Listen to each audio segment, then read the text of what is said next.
Let's get you hooked up here. I know you played a lot of hip venues, but you ever faced down a public radio crowd?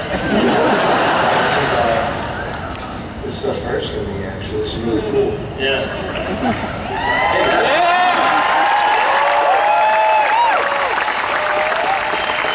How many guys, I'm interested in this, how many people were at Pitchfork?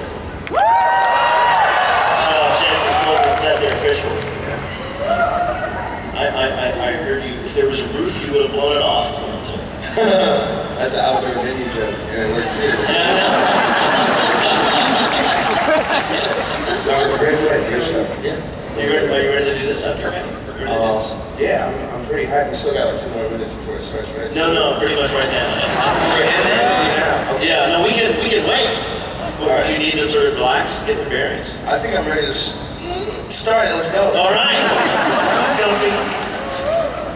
And now the game where we ask very cool people about very lame things. Chance. Oh, you're going to work out great. I can tell.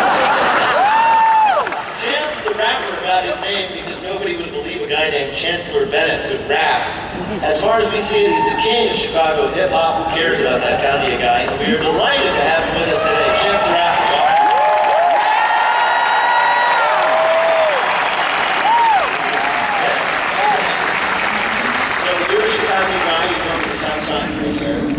And you haven't been growing up for very long. You're only about 23. I'm 22. You're 22. Yeah.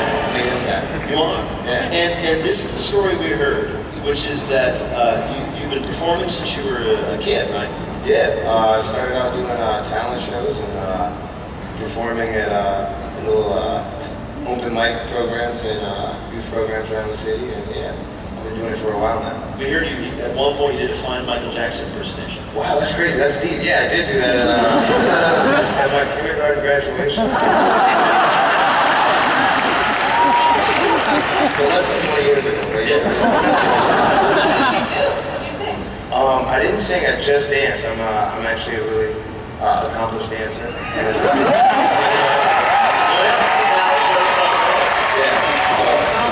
It's better than saying I can dance good. Yeah, no. An accomplished dancer, that's serious. That's how they raise him in the South Side. That's the level of dance. Yeah. So, but the story we heard is that if you have an origin story like a superhero, it's that you were thrown out of school for a while when you were in high school. Yeah. And I can speak for our audience, if they were thrown out of school for 10 days, they'd be sitting around going, oh my God, how did that happen? That doesn't happen to people like me. I'm going to a good school. But you took some time and what did you do? Yeah, so when I was a senior in high school, I got suspended for having marijuana around the school. It wasn't even really in the school, just, yeah. So, I got in trouble for this, for having marijuana, and I was suspended from school. So on that 10-day break, I started recording a project called 10 Day, which was my debut project that put a lot of people on what I was doing. Yeah. And my understanding is you put that on the internet, you worked on it for a while, put it on the internet, was ready, and it kind of took off. You started making your name very quickly. Did a lot for me, yeah. It was my first, like I said, it was my first project, and we juked the internet. That's the phrase we use, juke the internet. And kind of like as in a jukebox? No. Chicago slang. It's juke just means finesse, or to work it out. But it was such a success. Were you surprised, or did you feel like something in you knew you were going to be immediately successful? I think that there's no way that I could necessarily gauge what was going to come from the project. I definitely was surprised in how many people I was able to connect with. But I think it was all a part of growing, and I've always been one for growing, so I felt like it was a part of the path, you know what I'm saying? But when the juke's in you, you know. When the juke's in you, you know. Sort of like a Jedi. How did you, a lot of people record things and film things and put them on the internet. How did you know this was taking off? What was the first indication you had? Well, the first tour I jumped on a tour called the Camp Tour with an artist named Childish Gambino.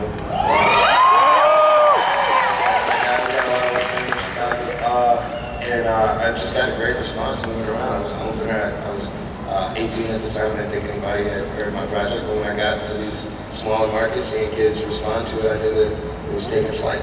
Right. So you're 18 years old. And have you haven't graduated high school? Now you're touring? I had graduated high school. I was in high school, yeah. But yeah, I was on the road at 18. Doing Wow. Well, can I ask you a question? He's Childish Gambino? Childish Gambino, yeah, he's an artist from Atlanta.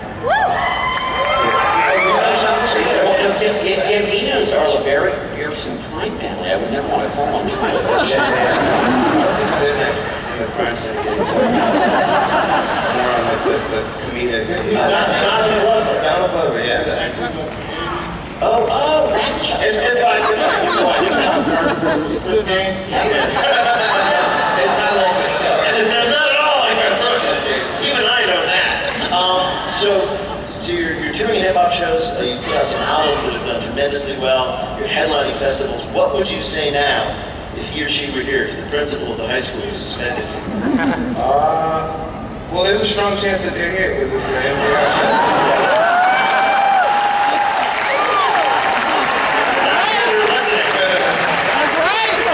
Say thank you. Shouts out to all the inspiration. Really out of school.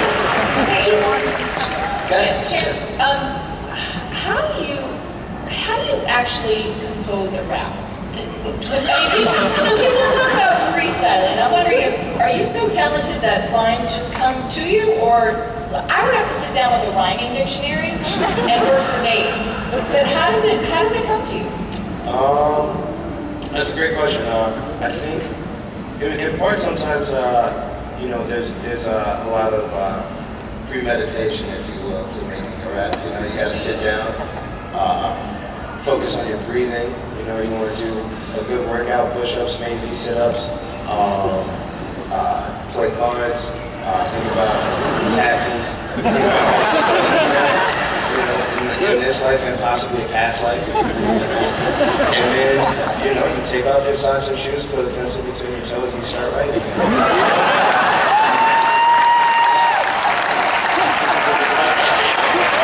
a lot of stuff. you understand that whatever you say about this, everybody here will believe it. I don't know. The most amazing thing about this hip hop is with their feet. Would you please give it to me straight? I'm 46. Is it too late for me to become a rapper? Not bad as a good question. No, I don't think so. Some people might say it's too soon for you to become a rapper.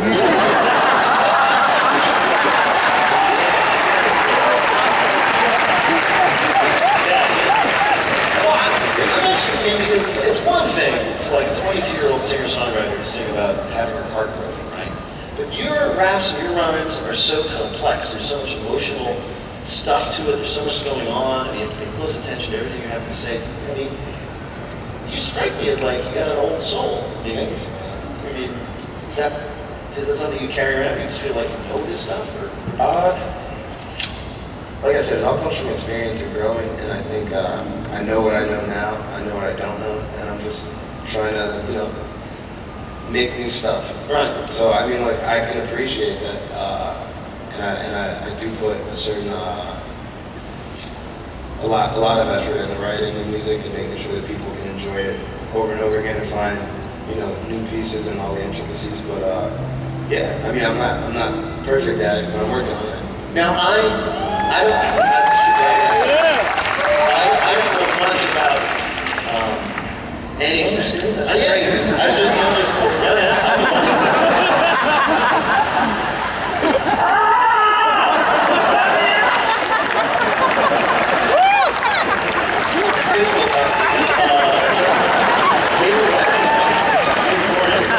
I know there's different schools of rap. There's gangster rap, there's West Coast rap. I know that one of your big hits is a song about your grandmother, Sunday Candy. Right now you're wearing your cardigan. I am. So are you like nice boy rap? I'll take that. I'll wear that for sure. I definitely will take nice boy rap. Well, I like to write about whatever is closest to my heart at the time, and I'm not like one singular kind of person. I don't have one singular emotion that I wear all the time. So sometimes I'm thinking about my grandmother because I'm lucky I'm young. My grandmother's still around, and I see her a lot, so I think about her a lot. But yeah, I mean, I'll take nice boy rap for sure because I think like that's what That's what women are into. It's nice. You gotta figure this out. Is there a way? I'm sorry. Like the real question that I know a lot of people be mad if I don't ask you. Like, what do you really think about this meat meal Drake? That's the national public radio. I want to know what's going on with Meek Mill and Drake. Like, do you think like old school hip hop feuds still have like a little gas because it has people's attention? Yeah, I think people like conflict and confrontation and like to see it, from that third party place where it's not really like you're involved in it, but you can root for a side. Because you seem like, they said they were the nice guy rapper, but do you still sometimes listen to Fetty Wap and still, Now you're just showing off. I'm getting advanced. I'm sorry. But you still listen to music that you might hear, on Inglewood or And following along with that, what do you think of Billy Joel? I want to ask, what is the rhyme that you're most proud of? Like a rhyme that you went, wow, that is really cool. That I just pulled that off. I wrote this song in the late 80s called Bohemian Rhapsody. One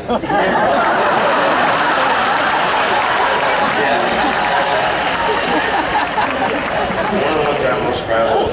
There must be two words in your rhyme that you went, oh, like, Two words back to back. Yeah. ABAB or what is it right there? I'm trying to think of a good two, because I'm actually super into that. It's trying to rhyme words that people don't use all the time. Recently, very recently, I rhymed the words growth spurt with tippy toeser. If you're there, it's like in context, it's like okay, I see what this guy's doing. Can I tell you my favorite rhyme? You probably know it. It's from Funny Girl, and one of the characters says, well, my heart ain't made of marble, but your rhythm's really horrible. Rhyming marble and horrible. That's clever.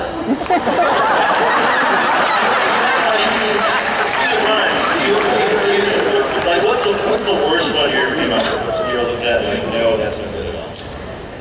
I wrote a lot of music when I was early in high school. Before I released my 10-day project, I made like 3 or 4 projects in high school, and all of those were really bad. So to choose one of them, I don't know. I had a lot of raps about dreams when I was younger. I don't remember what I was driving at, but I was trying to get really deep.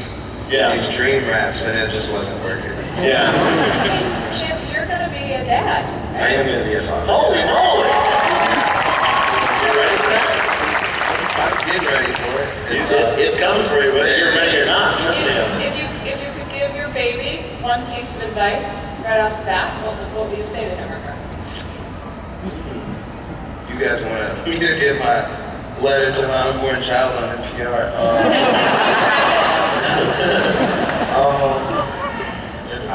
I'd probably say I love you. I don't know. That's a deep question. Deeply rooted question. You don't always have to rhyme. You don't always have to rhyme, do you? But Shakespeare didn't always rhyme. That's true.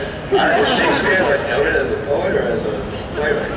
Both, generally. Both. He was a poet, he may not have known it. Yeah. I want to ask you, That's so good. one of the coolest things that I have read about you is that you grew up idolizing Kanye, right? And you performed with him, right? You did like a couple shows. Yeah. And how was that? How was that to like stand next to your idol, the guy who inspired you? Amazing. Yeah, like you said, I grew up listening to Kanye West. It was my first album I ever got when I was a kid. 2004, I was in 4th or 5th grade, I think. And, long time ago.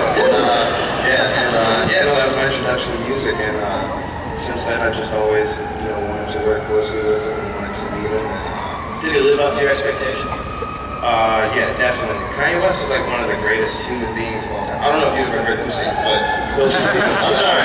Yeah, he's on point. Great. Do you want to end up like that? Because you could. I believe there are other Kardashians out there. Yeah, and sort of living the lifestyle that Yeezus kind of thing? That'd be sick. In all honesty, I don't know if it would work out like that for me. But you know the Kanye thing is, Kanye there is kind of humble when you stand in the jumbotron. I know that line. Hey, so how do you stay humble? We know all this stuff and not turn into a Kanye. And it's not necessarily like, I'm not necessarily not trying to turn into Kanye. I'm just myself, but I think it just comes from. I think that's just how I carry myself. I think that's just who I was raised to be. Is I'm cool with people. I like seeing people. Being nice to people. Yeah. I hear that. Also, in addition to Kanye West,